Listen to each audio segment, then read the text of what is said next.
Well, here we are, the few, the bold, those with snow tires and chains. The choir, yeah, here we are, the choir. And I brought something to show you today. It's an icon. It's an image, I'm not going to try to say the Greek, but it's an image called Christ, Ruler of All. And it's a contemporary icon. It was given to us by a friend who's from Greece. Did I say that? And it's hand-painted. It's handmade. But it's based on a traditional image. And the earliest surviving image like this comes from the 6th century. It's a tradition in some areas to paint this image in the central dome of the church. And that signifies God is with us, God is present. In this image, Jesus is holding, I'm going to pass this around in a minute. I was going to say I'd have to put it outside for you all to see it, and I will have it outside, but there's so few of us, I think we can all have a look. Jesus is holding the gospel in his left hand, and his right hand is raised in blessing, and his fingers are posed in a certain way, and all of this has meaning. All of this is meant to mean something. You guys can just pass it. So, I brought it because I want to be talking a little bit today about images of Christ. And that usually hangs in my office beside the door. Actually, it hangs over the light switch and right next to one of the thermostats that doesn't work anymore. So I'm not even going to tackle like what the symbolism is of that place. But icons are full of meaning. They are not just pretty pictures. Do any of you knowledgeable about icons? I have friends who paint icons, and very slowly over the years I've been learning from them about icons, but just a little at a time because there's a lot to learn. There is meaning in the image. Each of the things I mentioned and more has meaning. There is meaning there that's deeper than just a picture. It's not just a pretty picture. It conveys this meaning in the same way that there's meaning in our scriptures, sort of deeper than the words on the page. There's meaning in the icon, which is deeper than the image. And it's a traditional art. The images are traditional. The way of making them is traditional. And they're used in worship and also in private devotions. So earlier this week, a friend of mine showed me one of the blank boards on which an icon will be painted, will be made. And it was beautiful. It just struck me as beautiful in and of itself. It was this really pure white, because they put this stuff called gesso over the wood of the board. And when you rub it, it has a smoothness, but it's not smooth like glass. It's like paper, or some paper you feel the tooth when you rub your fingers across it. Catches your pencil if you're writing. It's that kind of smooth.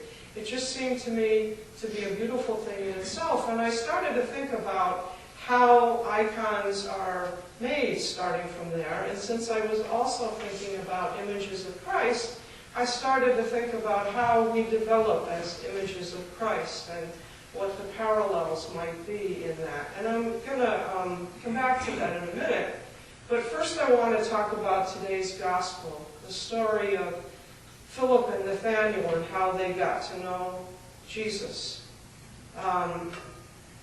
Jesus finds Philip.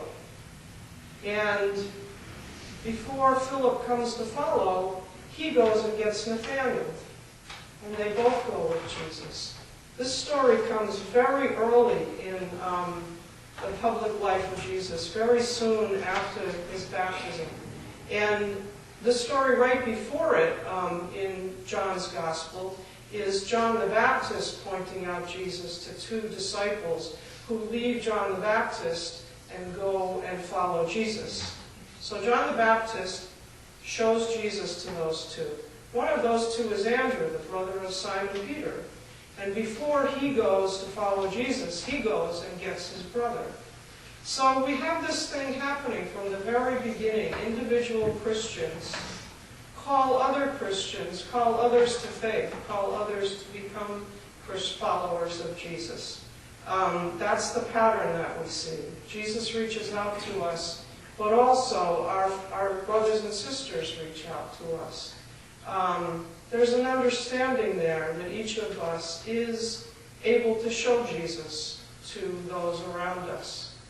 So in this season of Epiphany, we've been talking about Christ sightings. We've been talking about those times in the New Testament when Jesus appears and people see him and begin to understand who he is. And by extension, we've been talking about that in our contemporary world. Where do we see God in the world? How do we bring God to the world? And so thinking about this subject of images of Christ and how we have two-dimensional images of Christ, we also have three-dimensional images of Christ. And I think they come out of the same, they sort of are developed in the same way. So if you are going to make an icon, you don't just sit down and say, today I think I'll make a pretty picture of Christ. What should it look like? You study the tradition, and you study with a master teacher who teaches you what the master was taught by other master teachers down through time. There's a tradition there that's important. There's a community there that's important. And it's somewhat the same for us. We don't just suddenly appear on the scene as images of Christ. We learn about this from others, from our community, both this community around us here and also from the community down through time. And we're formed in that, and that's how we become images of Christ. And then it's our obligation to go out and reach out to others. So if you were here last week, you heard Kathy Goff talking about some of the effort that we're going to begin to make to really reach out to newcomers in an intentional way. And if you missed it, don't worry, because you're going to hear a lot more about that in time to come. I think that's very important. Down through time, when we look at people who appear as images of Christ, they appear in a particular time and place, and responsive to that. So on Monday, we'll be celebrating the Reverend Dr. Martin Luther King Jr., an ordained Baptist minister who gets a civil holiday in the United States.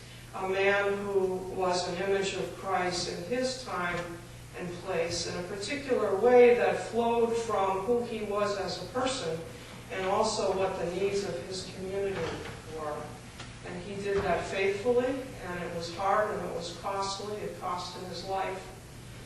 We need to think about who we are as people and what the needs of our community are. And I don't think it's going to cost any of us our lives, I hope, but I think it might be hard, and we still need to rise to that challenge, because that's the challenge that's before us, to be epiphanies, to be images of Christ to the world. And if we don't take that seriously, our church can't flourish. And when I say that, I mean the church universal and also our church community here. It's something that we really need to be very intentional about going forward. Not that we haven't been, but I mean in a really concentrated way. So this is the season of Epiphany. It's a season that we're called to live all year. We're called to live Epiphany lives. That begins by understanding that each one of us is an icon of Christ, an image of Christ, making Christ known to the world. It begins when we take as our own the simple message of today's gospel. We have found him, come and see.